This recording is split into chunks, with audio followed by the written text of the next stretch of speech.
نحمده ونصلي ونسلم على سيدنا ومولانا محمد نبي الأمين المكين الكريم الرؤوف الرحيم. أما بعد فأعوذ بالله من الشيطان الرجيم. سبحان الله. بسم الله الرحمن الرحيم. قال الله تبارك وتعالى في القرآن المجيد: تبارك الذي بيده الملك وهو على كل شيء قدير. صدق الله مولانا العظيم.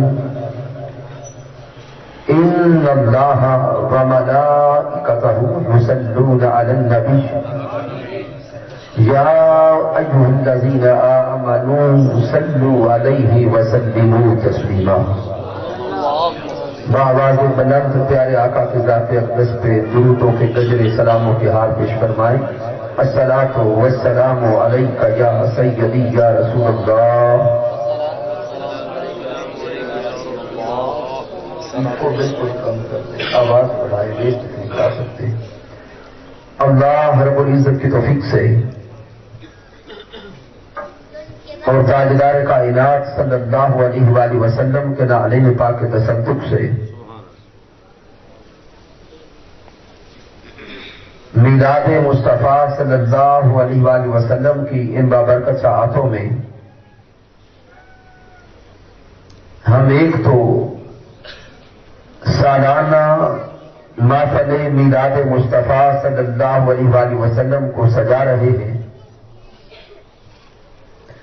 اور دوسرا ایک میلاد منانے والے کی یاد منا رہے ہیں. سبحان اللہ. جناب محترم غلام مصطفیٰ صاحب مرحوم، انہوں نے اپنے گھر میں اس سالانہ میلاد مصطفیٰ صلی اللہ علیہ وآلہ وسلم کی محفل کا آغاز کیا تھا. اور خوشی کی بات یہ ہے کہ ان کے اس دنیا سے جانے کے بعد ان کے بیٹوں نے، گھر والوں نے ان کو بھی یاد رکھا اور پیارے محبوب کو بھی یاد رکھا. سبحان اللہ. مالک کائنات آج کی اس خوبصورت بزم کو اپنی بارگاہ اقدس میں قبول فرمائے. آمین. آج کی بزم میں اسٹیج کی زینت ہے مشائخ اعظام و علماء کرام. اب نام میرے پاس تمام مشائخ کے موجود نہیں ہے، بالخصوص جناب محترم ریاض احمد نوری صاحب، جناب محترم حضرت علامہ شاگرد رشید حضور شیخ الاسلام ڈاکٹر محمد طاہر القادری مدظل ابوالی، جناب حضرت علامہ سعید انجم صاحب، جناب محترم حضرت علامہ زاہد محمود صاحب، صدر تحریک منہاج القرآن رحیم یار خان، جناب محترم چوہدری محمد فاروق صاحب، جناب محترم محمد علی صاحب، سرپرست تحریک منہاج القرآن رحیم یار خان. اور آج کی بزم میں مسند صدارت پہ تشریف فرما ہے جناب محترم حضرت علامہ غلام مرتضیٰ قادری قلندری صاحب. ان کے علاوہ کثیر نام ہے. رب کائنات سب کا آنا بیٹھنا اپنی بارگاہ اقدس میں قبول فرمائے. سامعین، پہلے ذہن میں عنوان اور موضوع کوئی اور تھا. جب یہاں پہ آیا، بیٹھا، سوچا تو اللہ رب العزت کی توفیق سے جو موضوع ذہن میں بنا وہ ہے اختیارات مصطفیٰ صلی اللہ علیہ وآلہ وسلم.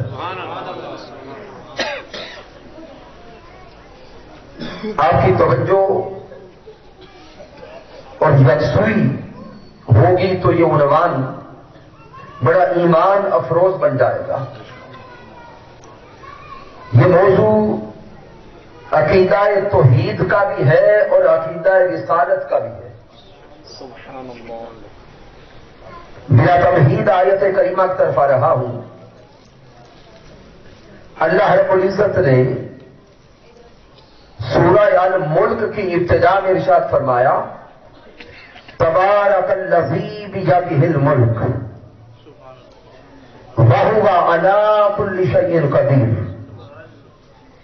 رب کائنات فرما رہا ہے کہ برکت والی ہے وہ ذات جس کے دست قدرت میں کل کائنات کی بادشاہی ہے. برکت والی ہے وہ ذات جس کے دست قدرت میں کل کائنات کی بادشاہی ہے. اب وہ برکت والی ذات یہاں پہ اللہ رب العزت کی ذات ہے. اللہ رب العزت ہی کل کائنات کا خالق ہے, کل کائنات کا مالک ہے, کل کائنات کا رازق ہے. لیکن وہ مالک کائنات مالک الملک ہو کر جس کو چاہتا ہے پھر ملکیت عطا کر دیتا ہے. رب کائنات نے پھر سورہ آل عمران میں ارشاد فرمایا کہ وہ رب کائنات جو مالک الملک ہے, کوئی بادشاہی اس کے دست قدرت میں, کوئی خدائی اس کے دست قدرت میں, کوئی اختیار اس کے دست قدرت میں, کوئی تصرفات اس رب کائنات کے دست قدرت میں ہے. وہ مالک الملک ہے. رب کائنات مالک الملک ہو کر جب چاہتا ہے جس کو چاہتا ہے پھر اپنی عطا سے ملکیت عطا کرتا چلا جاتا ہے. حقیقی مالک وہ خود ہے, حقیقی رازق وہ خود ہے, حقیقی خالق وہ خود ہے. لیکن اپنی عطا سے جس کو چاہتا ہے اس زمین پر وہ مالک بنا دیتا ہے. مالک الملک تو دل ملک من تشاء. وہ رب کائنات اپنی مرضی سے اپنی رضا سے جس کو چاہتا ہے مالک بنا دیتا ہے. مسلم علامہ صاحب تشریف لائے, خوش آمدید. تو سامنے پہلا نقطہ یہ سمجھیں کہ کل کائنات کا مالک کون ہے؟ رب کائنات مالک حقیقی, خالق حقیقی, رازق حقیقی. لیکن وہ رب کائنات مالک حقیقی ہو کر اپنی عطا سے جس کو چاہتا ہے زمین پہ مالک کیا بولے بنا دیتا ہے. رب کائنات نے زمین پہ جمی مخلوقات کو بنایا, جمی مخلوقات میں انسانوں کو بنایا, انسانوں کے اندر اولیاء کو رکھا, اولیاء سے آجا پھر انبیاء کو رکھا, انبیاء سے آجا رسولوں کو رکھا, جمی رسولوں سے آجا ذات مصطفیٰ کو رکھا. رب کائنات نے ہر کسی کو اپنی مرضی سے کچھ کچھ ملکیت عطا کی. سبحان اللہ. کچھ کچھ ملکیت عطا کی. لیکن سب سے بڑھ کر رب کائنات نے اس زمین پہ ملکیت ذات مصطفیٰ کو دی ہے. سبحان اللہ. سامنے پہلے ان کا سمجھ گئے کہ مالک کائنات تو مالک الملک ہے. اس رب نے زمین پر سب سے زیادہ ملکیت کسے دی؟ کیا بولے؟ حضرت محمد مصطفیٰ کو. اب سامعین دوسرے اینگل سے یہ نقطہ سمجھے. مالک کائنات نے فرمایا تبارک الذی بیدہ الملک. برکت والی ہے وہ ذات جس کے دست قدرت میں کل بادشاہی ہے. توجہ کریں, اللہ نے فرمایا برکت والی ہے وہ ذات جس کے ہاتھوں میں کل خدائی ہے. بیجادہ الملک. ذہن میں سوال آیا, رب کائنات کیا تیرے ہاتھ ہیں؟ اے مالک کائنات, تو ادھر سورۃ توحید میں فرماتا ہے کہ اللہ الصمد, اللہ بے نیاز ہے. مولا کس شے سے؟ جواب آیا جسم سے بے نیاز, جسم سے بے نیاز, ہاتھوں سے بے نیاز, آنکھوں سے بے نیاز, زبان سے بے نیاز, پورے بدن سے بے نیاز. مولا ادھر خود فرماتا ہے میں ہاتھوں سے بے نیاز ہوں, اور ادھر فرماتا ہے تبارک الذی بیدہ الملک, برکت والی ہے وہ ذات جس کے ہاتھوں میں ملکیت ہے. ذہن میں سوال آیا, مولا کیا تیرے ہاتھ ہیں؟ اگر تیرے ہاتھ ہے تو ہم گنہگاروں کو دکھا دے. مولا اپنے ہاتھ ہم کو دکھا دے, ہم دیکھنا چاہتے ہیں. تو رب کائنات کا جواب آتا ہے ارے دنیا میں بسنے والوں, اگر میرے ہاتھوں کو دیکھنا چاہتے ہو میرے قرآن کی طرف متوجہ ہو جاؤ. ہم نے قرآن کو پڑھا تو رب کائنات قرآن میں قول کے فرما رہا تھا اگر میرے ہاتھوں کو سمجھنا چاہتے ہو, دیکھنا چاہتے ہو, جائے دروازہ مصطفیٰ پر, ید اللہ فوق ایدیہم, جو میرے مصطفیٰ کے ہاتھ ہیں وہی تمثیلاً خدا کے ہاتھ ہیں. سبحان اللہ, نعرہ تکبیر, اللہ اکبر, نعرہ رسالت, یا رسول اللہ, نعرہ حیدری, جشن عید میلاد النبی. زمین مال کے کائنات جواب دے رہا ہے کہ حقیقتاً میں جسم سے پاک, حقیقتاً میں ہاتھوں سے پاک, حقیقتاً میں پورے بدن سے پاک. لیکن جب قرآن نے فرما دیا تبارک الذی بیدہ الملک, برکت والی ہے وہ ذات جس کے ہاتھوں میں ملکیت ہے, بادشاہی ہے.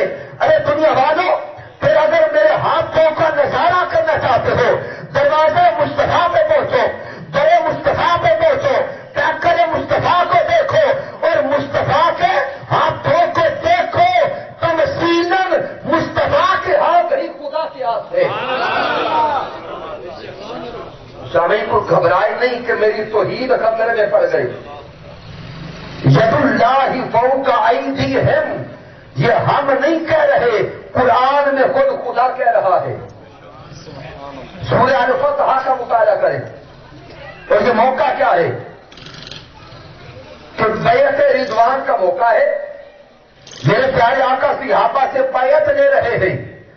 نیچے ہاتھ میرے آقا کا ہے, آقا کے دست اقدس پر ہاتھ صحابہ کرام کے ہیں, نیچے بھی ہاتھ میرے مصطفیٰ کا, اوپر ہاتھ صحابہ کے, اور اوپر سب سے پھر میرے آقا نے ہاتھ رکھا. منظر ذہن میں لائیں, نیچے پیارے آقا کا ہاتھ, اوپر صحابہ کرام کے ہاتھ, پھر اوپر دست مصطفیٰ. جب یہ منظر بن گیا تو مالک کائنات قرآن میں کہتا ہے ید اللہ فوق ایدیہم, میرے مصطفیٰ ہم اعلان کرتے ہیں کہ یہ جو اوپر والا دست اقدس ہے یہ مصطفیٰ کا نہیں خدا کا ہے. تو مالک کائنات نے خود دست مصطفیٰ کو اپنا ہاتھ قرار دیا. تو اب یہ نقطہ سمجھ آئے کہ جو قرآن مجید میں اللہ نے فرمایا تبارک الذی بیدہ الملک, برکت والی ہے وہ ذات جس کے ہاتھوں میں کل جاگ رہے, جس کے ہاتھوں میں کل بادشاہی ہے, کل خدائی ہے. جب ان ہاتھوں کو تلاش کرنا چاہا تو رب کائنات نے ید اللہ فوق ایدیہم کہہ کر ہمیں دست مصطفیٰ کی طرف بھیجا, ہمیں پیکر مصطفیٰ کی طرف بھیجا. گویا مالک کائنات پیغام یہ دے رہا ہے کہ حقیقتاً پوری کائنات کا خالق میں ہوں, لیکن دنیا والوں سمجھ لو پوری کائنات کو بنا کر اس کی بادشاہی میں نے دست مصطفیٰ میں دے دی ہے. نعرہ تکبیر, نعرہ رسالت, نعرہ حیدری. کائنات کی بادشاہی میں نے تخلیق فرما کے دستے مصطفیٰ صلی اللہ علیہ وسلم نے دی۔ تو سامعین آگے دوسرے مقام کے رب کائنات نے سورہ انفال میں ارشاد فرمایا، ایک ہے تمثیلاً اشارتاً کسی چیز کو اپنی طرف منسوب کرنا، یہ نچلا درجہ ہے۔ اس سے اگلا درجہ یہ ہے کہ اس کے عمل کو اپنا قرار دینا۔ سبحان اللہ۔ سامعین ہجرت کی رات جب میرے آقا علیہ السلام مکہ المکرمہ سے جا رہے تھے، تاجدار کائنات کے گھر کے باہر کفار کا پہرا تھا، وہ ننگی تلواریں لے کر کھڑے تھے۔ رب کائنات نے فرمایا میرے سونے مصطفیٰ زمین سے کنکریاں اٹھا ان کفار کی طرف پھینک، یہ اندھے ہو جائیں گے، میرے سونے مصطفیٰ کو نکل جانا۔ اب میرے آقا نے زمین سے کنکریاں اٹھائی، کفار کی طرف پھینکی، وہ اندھے ہو گئے، میرے آقا چلے گئے۔ سبحان اللہ۔ سورہ انفال میں اللہ نے اس منظر کو بیان کیا۔ رب کائنات فرماتے ہیں وما رمیتا اذ رمیتا ولکن اللہ رما۔ رب کائنات اب عمل پیارے مصطفیٰ کا تھا، میرا اللہ فرماتا ہے وما رمیتا، سونے مصطفیٰ وہ کنکریاں تو نے نہیں پھینکی۔ آئے ہائے سبحان اللہ۔ علماء بالخصوص توجہ کریں گے۔ مالک فرماتے ہیں وما رمیتا، اے سونے یار وہ کنکریاں تو نے نہیں پھینکی، اس رمیتا جب تو نے پھینکی۔ آئے ہائے انداز بیان کو غور کریں، اللہ کا کلام ہے۔ اللہ فرماتا ہے وما رمیتا، اے سونے مصطفیٰ وہ کنکریاں تو نے توجہ ہے نہیں پھینکی، اس رمیتا جب تو نے پھینکی، ولکن اللہ رما، بلکہ میرے سونے مصطفیٰ وہ پھینکنے والے ہاتھ تیرے تھے لیکن پھینکنے والا خدا تھا۔ وما رمیتا اذ رمیتا ولکن اللہ رما، سونے یار عمل تیرے ہاتھ کر رہے تھے، جسم تیرا تھا، بدن تیرا تھا، پیکر تیرا تھا، میرے مصطفیٰ جسد اطہر تیرا تھا، عمل تیرے ہاتھوں سے ہو رہا تھا۔ وما رمیتا اذ رمیتا ولکن اللہ رما، لیکن پھینکی تو نے کی تھی، ہاتھ تیرا تھا، عمل خدا کا تھا۔ تو سامعین توجہ کریں اس آیت کریمہ پر بھی۔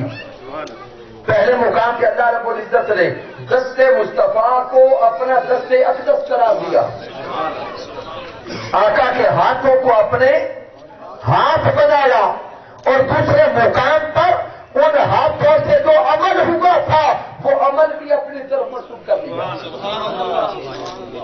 تو سامعین دو نقطے ابھی تک سمجھے۔ پہلا نقطہ یہ کہ حقیقی مالک کون ہے؟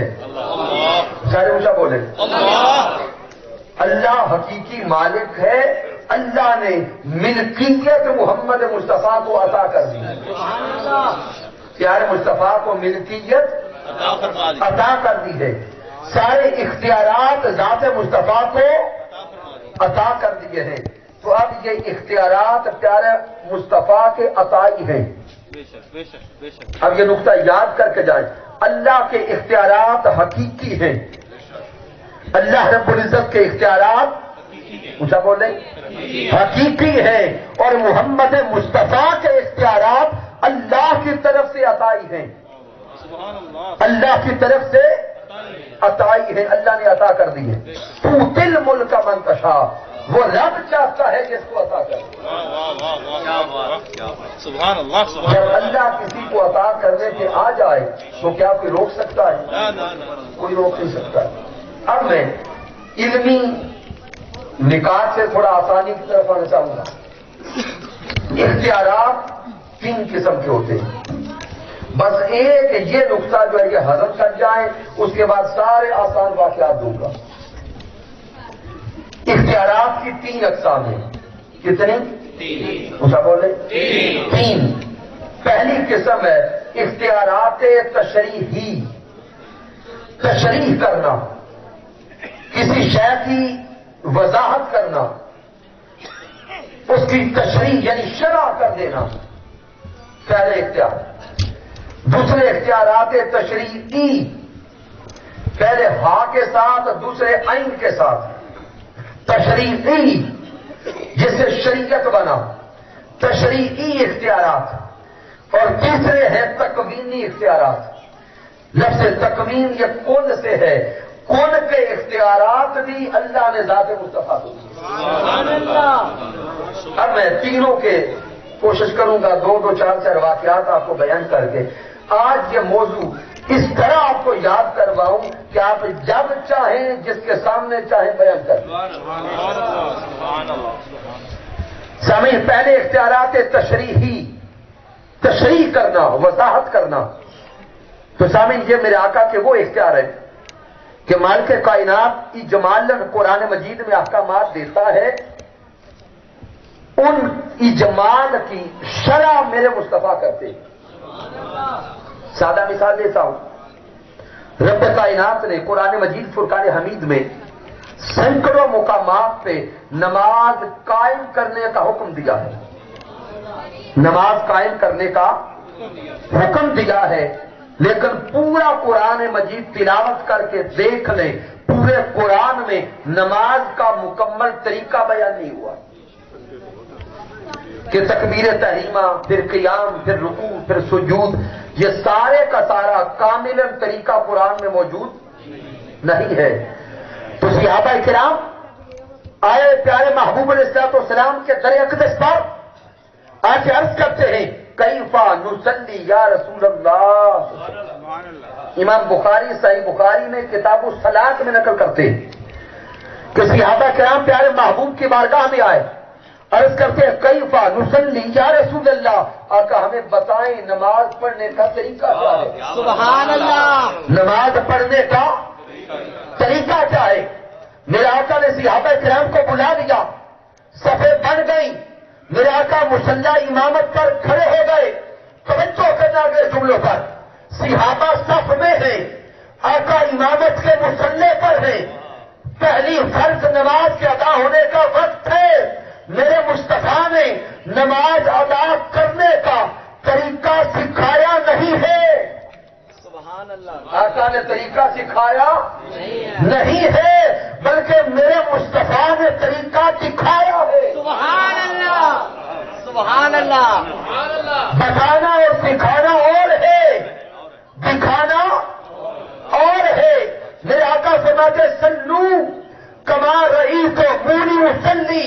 اے میرے صحابہ پیچھے کھڑے ہو جاؤ، جس طرح میں کرتا ہوں مجھے دیکھ کر وہ عمل کرتے جانا.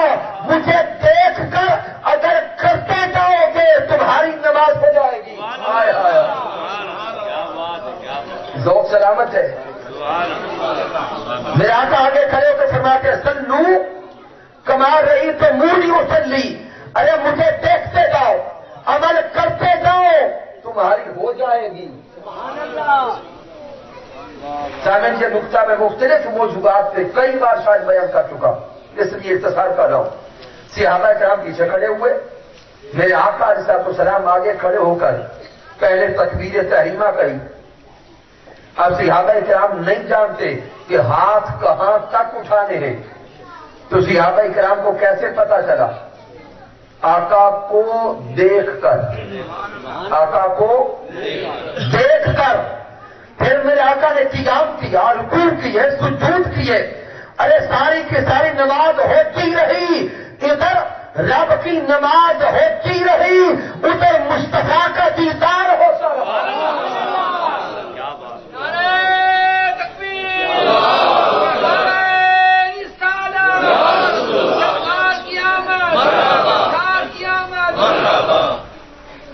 سامعین محترم، نماز پڑھنے کا قرآن مجید میں حکم آیا ہے، اس کی تفصیل قرآن مجید میں بیان نہیں ہوئی. یہ میرے آقا کا اختیار تشریح ہی ہے کہ جو مصطفیٰ نے کہہ دیا وہ نماز ہو گئی. سبحان اللہ. اب یہ بھی سمجھ لیں، لفظ صلاۃ لغت میں لفظ صلاۃ کے 56 معنی ہیں. لفظ صلاۃ کا معنی درود بھی ہے، لفظ سلام کا معنی رحمت بھی ہے، لفظ سلام کا معنی دعا بھی ہے، لفظ سلام کا معنی ایک دوسرے کی مدد کرنا بھی ہے، لفظ سلام کا معنی قریب ہونا بھی ہے، لفظ سلام کا معنی نماز بھی ہے۔ اب سامعین، اقیم الصلاۃ قرآن میں تو آ گیا تھا، اب یہ کیسے پتا چلتا کہ صلاۃ سے مراد کیا ہے؟ اور یہی لفظ صلاۃ پھر دوسرے مقام پہ اللہ نے نازل کیا، ان اللہ وملائکتہ یصلون علی النبی، یہ بھی لفظ صلاۃ ہے، یا ایھا الذین آمنوا صلوا علیہ وسلموا تسلیما۔ اب اقیم الصلاۃ کے مقام پر بھی لفظ صلاۃ اور یصلون کے مقام پر بھی لفظ صلاۃ ہے۔ اب اگر آقا اس کی تفصیل کو بیان نہ کرتے تو دنیا والے ٹکرے مار سکتے، سمجھ نہ آتا صلاۃ سے مراد کیا ہے۔ اقیم الصلاۃ کے مقام پر میرے آقا نے وضاحت کر دی کہ اس سے مراد نماز ہے، ہم نماز پڑھتے ہیں، اور یصلون کے مقام پر آقا نے فرما دیا جہاں مراد مجھ پہ درود پڑھنا ہے تو ہم درود پڑھتے ہیں۔ تو سمجھ آئی، یہ میرے آقا کا اختیار تشریحی ہے، اللہ نے اجمالاً احکامات اتارے، آقا نے تشریح کر دی۔ پھر اسی طرح روزوں کی طرف آئیں۔ اب روزے قرآن مجید میں احکامات تو موجود ہیں کہ روزے رکھو، کتب علیکم الصیام کما کتب علی الذین من قبلکم لعلکم تتقون، روزے رکھنے کا حکم ہے، فرضیت کا حکم موجود ہے، لیکن جمیع مسائل جو روزوں کے ہیں وہ قرآن مجید میں بیان نہیں ہے، وہ ہمیں دروازہ مصطفیٰ سے ملیں گے۔ پھر اسی طرح زکوٰۃ کی طرف آ جائیں، زکوٰۃ کے احکامات موجود ہیں، مصارف زکوٰۃ قرآن میں موجود ہے، لیکن باریک مسائل زکوٰۃ پورے قرآن مجید میں موجود نہیں ہے۔ اسی طرح حج کی طرف آ جائیں، حج کے کچھ مناسک قرآن میں موجود ہیں، لیکن اگر پوری تفصیل لینی ہو تو وہ ہمیں کہاں سے ملے گی؟ در مصطفیٰ سے، سنت سے، حدیث سے۔ تو سامنے اب یہ نقطہ سمجھا رہا ہوں کہ یہ تاجدار کائنات کی شان تشریح ہی ہے اور اختیارات تشریح ہی ہے، اللہ حکم اتارتا جاتا، مصطفیٰ سمجھاتے جاتے۔ اب اس سے اگلے مقام شان اور اختیار کی طرف آئیں۔ اگلا مقام ہے اور اختیار ہے اختیار تشریعی، شریعت۔ یہ جملہ سن کے آپ کا ایمان تازہ ہوگا، میرے آقا کا یہ اختیار یہ ہے کہ زبان مصطفیٰ سے جو نکل جاتا وہ شریعت بن جاتا۔ آقا کی زبان اقدس سے جو نکل جاتا وہ شریعت ہو جاتی۔ اب یہاں پر حدیث مبارکہ جس کو امام احمد بن حنبل المسند میں لائے، امام ابی داؤد السنن میں لائے، امام حاکم المستدرک میں لائے، امام بیہقی نقل کرتے ہیں کہ حضرت عبداللہ بن عمر بن العاص رضی اللہ تعالیٰ عنہ سے روایت ہے، حضرت عبداللہ بن عمر رضی اللہ تعالیٰ عنہ وہ بیان کرتے ہیں کہ میں آقا علیہ السلام کی بارگاہ اقدس میں ہوتا اور میرے پیارے آقا کی زبان اقدس سے جو کلمہ نکلتا، جو لفظ نکلتا میں لکھ لیتا۔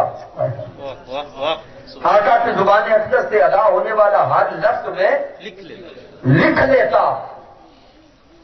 ایک دن کفار میں بیٹھا، مشرکین میں بیٹھا، اور مشرکین نے اعتراض کیا کہ آپ کے نبی محمد مصطفیٰ صلی اللہ علیہ وسلم بھی تو ایک بشر ہے، انسان ہے، کبھی خوش ہوتے ہیں، کبھی غم کی حالت ہوتی ہے، کبھی ناراض ہوتے ہیں، کبھی راضی ہوتے ہیں، تو کیفیات بدلتی رہتی ہیں، تو اس لیے آپ ان کا ہر جملہ نہ لکھا کرو، وہ بھی تو ایک بشر ہے، عام انسان ہے معاذ اللہ۔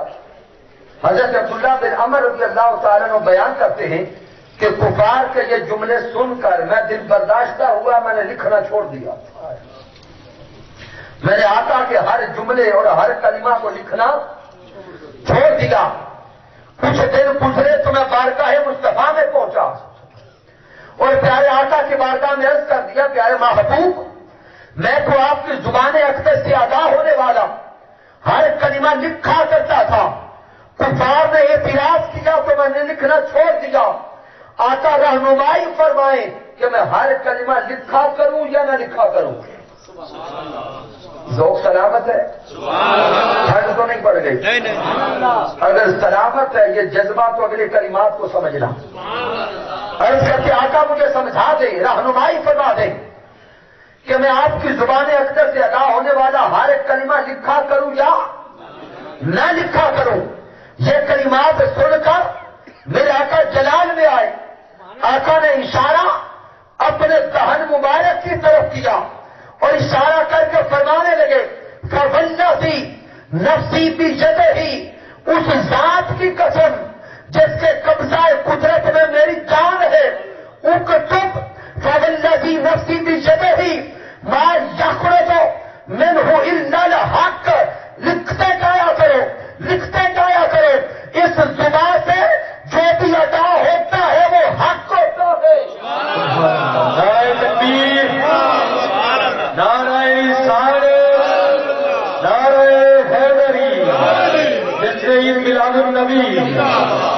میرے آقا نے فرمایا کہ زبان اقدس سے ادا ہونے والا ہر کلمہ لکھتے جایا کرو، نوٹ کرتے جایا کرو، محفوظ کرتے جایا کرو۔